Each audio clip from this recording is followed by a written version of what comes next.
दोस्तों अस्सलाम वालेकुम। उम्मीद है तो ठीक हूंदो। जॾहिं बि लाइव ईंदा काई ख़बर खणी काई शहर खणी तव्हांजे साम्हूं ज़रूरु ईंदा।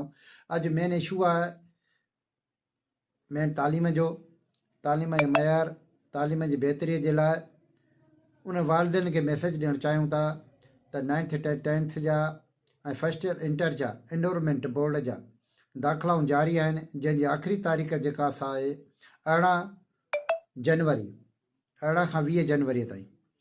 वालदनि खे उन शागिर्दनि खे मैसेज था ॾियूं त पंहिंजे तालीम खे अॻिते वधाइण जे लाइ, पंहिंजी ज़िंदगी संवारण जे लाइ पीरगोठ, वॾा माशूं, पिरालो, ॻाढ़ी मोरी में पंहिंजे कॉलेजनि में फार्म भरिया पिया वञनि एनरोलमेंट जा 9th जा 10th जा फस्ट ईयर जा इंटर जा, जंहिंजी आख़िरी तारीख़ 18 खां 20 तारीख़ ॿुधाई वई आहे।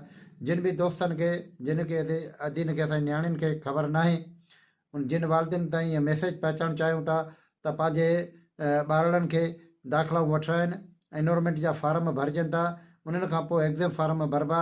एनरोलमेंट जी दाख़िला थींदी त एग्ज़ाम जा तव्हांजा फार्म भरिजा, तव्हांजा सालानी जेको असां इम्तिहान वरिता वेंदा। अगरि एनरोलमेंट जी फार्म तव्हांजा न भरिया विया त एग्ज़ाम जा फार्म बि तव्हांजा न भरिया वेंदा। स्कूल इंतिज़ामिया तरफ़ां वालदनि जे लाइ, शागिर्दनि जे लाइ, नौजवाननि जे लाइ मैसेज जेको आहे सो ॾिनी वई आहे। उन ज़रिए मैसेज ज़रिए तव्हां ते असां इहे मैसेज पहुचायूं था त फ़ौरन पंहिंजूं दाख़िलाऊं वठो। एनरोलमेंट जा फार्म फस्ट ईयर जा इंटर जा ऐं 9th 10th जा पिणु भरिया था वञनि पंहिंजे कॉलेजनि में ऐं स्कूलनि में। फ़ौरन अची करे पंहिंजो जेको आहे सो दाख़िलाऊं वठो। जीअं मथो एग्ज़ाम फार्म जा जी तयारी मुकमल थी वियूं आहिनि, एनरोलमेंट खां पोइ फ़ौरन एग्ज़ाम फार्म भरिया वेंदा, जेके तव्हांजा इम्तिहाननि जूं स्लिपूं वग़ैरह अची वेंदियूं। वॉइस ऑफ पिराल खे, वॉइस ऑफ पिराल यूट्यूब चैनल खे शेयर करणु न विसारींदा। अव्हांजो पंहिंजो चैनल वॉइस ऑफ पिराल।